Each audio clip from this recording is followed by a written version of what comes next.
Before I start talking about teams that should sign Amari Cooper and where Amari Cooper should go, I just want to say I think this is probably the stupidest move so far that we've had in the NFL offseason of just letting Amari Cooper go.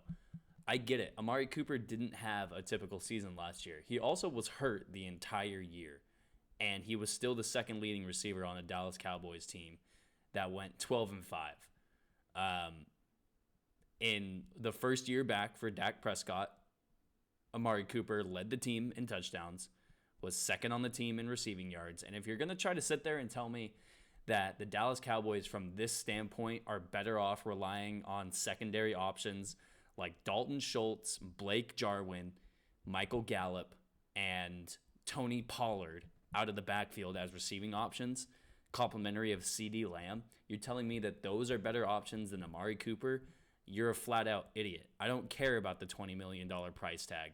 You don't have to shoot yourself in the foot over and over again by signing guys like DeMarcus Lawrence and Ezekiel Elliott and every other single guy that they give $20 million a year to. You don't got to just cut Amari Cooper because of that. Maybe you cut somebody else. All right, rant over.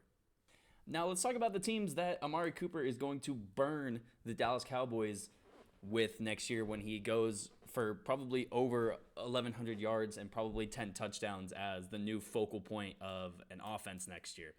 I would think that every single team in the NFC East needs to make a move for Amari Cooper for two reasons. A, we've seen with guys like Odell Beckham Jr., we've seen guys before at the wide receiver position come back to burn their former teams hundreds of times. Not just OBJ, but plenty of receivers have done it in the past. Not only because of that, but every single team in the NFC needs, not NFC, but the NFC East needs a better number one receiver. Specifically, the Washington Commanders, which it sounds stupid saying Washington Commanders, but they, outside of Terry McLaurin, did not have a single receiver go for over 400 yards last year. Part of that is because Curtis Samuel got hurt last year, but they also, don't have a good offensive line, and they need someone who can win routes early. That's Amari Cooper. He's one of the best receivers in the NFL.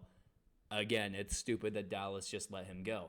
The Philadelphia Eagles have obviously needed a number one receiver for the past couple of years.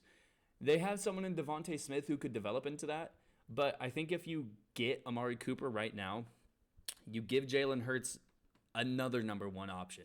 You give him a 1A and a 1B between Amari Cooper and Devontae Smith. Not only that, but it gives Devontae Smith an actual veteran receiver to kind of learn a few things from and possibly become one of the best receivers in the NFL because of Amari Cooper. And even with the New York Giants, even though they have Kenny Golladay, who they're going to pay $20 million a year to, I just don't think you can have enough receiver options in the NFL. It's just one of those positions. You can't have enough of them. Ask ask any team last year who didn't make the playoffs. A lot of them don't have very deep receiver options. Now let's talk about some other teams. The Pittsburgh Steelers. If they want to go with Mason Rudolph, or if they want to go with a rookie quarterback next year, which either of those options with this year's quarterback class is not a very good option. They don't have a single quarterback on their roster who could be competent for a 17-game schedule and a playoff run. They at least need a wide receiver to replace Juju Smith-Schuster and try to, instill, same thing with Philadelphia, instill some veteran, leadership within that Pittsburgh Steelers wide receiver room. They've got good receivers between Deontay Johnson, James Washington. I think there's one more guy that I'm forgetting. But there were obvious issues with Deontay Johnson last year with his drops. There were obvious issues last year with Chase Claypool, the other guy that I forgot to mention. There were obviously issues with him, with his awareness in certain situations. I just think if you put Amari Cooper with this roster, you're talking about a wide receiver room with Deontay Johnson, Chase Claypool, James Washington, Amari Cooper, with Najee Harris out of the backfield, with Pat Freiermuth at that tight end position. You're talking about a full slate of weapons at that wide receiver and pass catcher position. And he's just an elite option. No matter who else is on your team, he's an elite option. And you could have legitimately, between Claypool, Johnson, and Amari Cooper, 3 guys who go for over 1,000 yards receiving and 5+ touchdowns through the air. I think that whoever plays quarterback for that team next year, they will have at least full confidence knowing that all of their receivers can catch everything thrown to them. Besides maybe Deontay Johnson, they can catch everything thrown to them, and they can go for, however many yards after the catch that they want. They've got elite options. The LA Chargers, another team who last year, even though they have Keenan Allen, they have Mike Williams, who were they throwing to outside of those 2 guys? I don't think you can have enough pass catchers. Like I said, yeah, sure, Austin Eckler out of the backfield.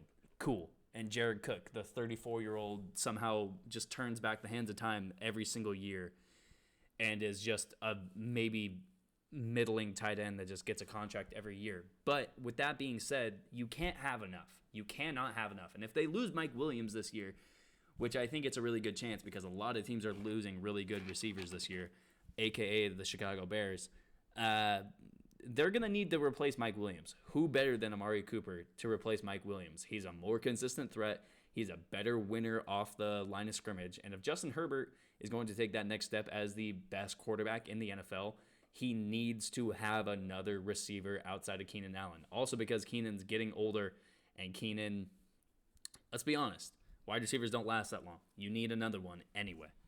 The New England Patriots. Now, the New England Patriots. The New England fucking Patriots. They don't need shit. They've gotten everything they've wanted in the past 20 years. You guys don't need shit, New England. But you do need Amari Cooper. I will say, you do need an Amari Cooper because your best receiver in the past 10 years has been Julian Edelman. And the number 2 guy to that has maybe been Danny Amendola or James White.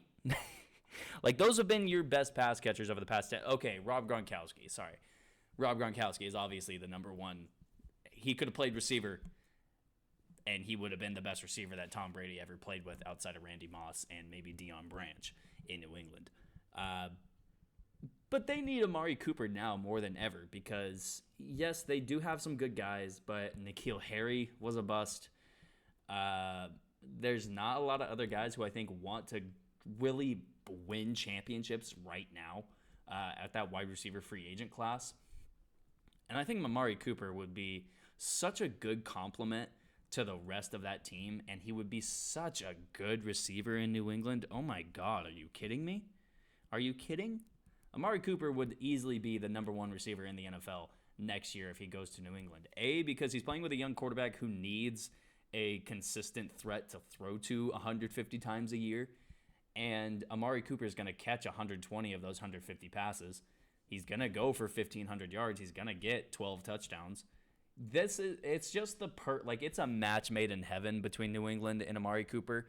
Not only that, but it's like the Dallas Cowboys just make the stupidest move after stupid move after stupid move after stupid move with their roster.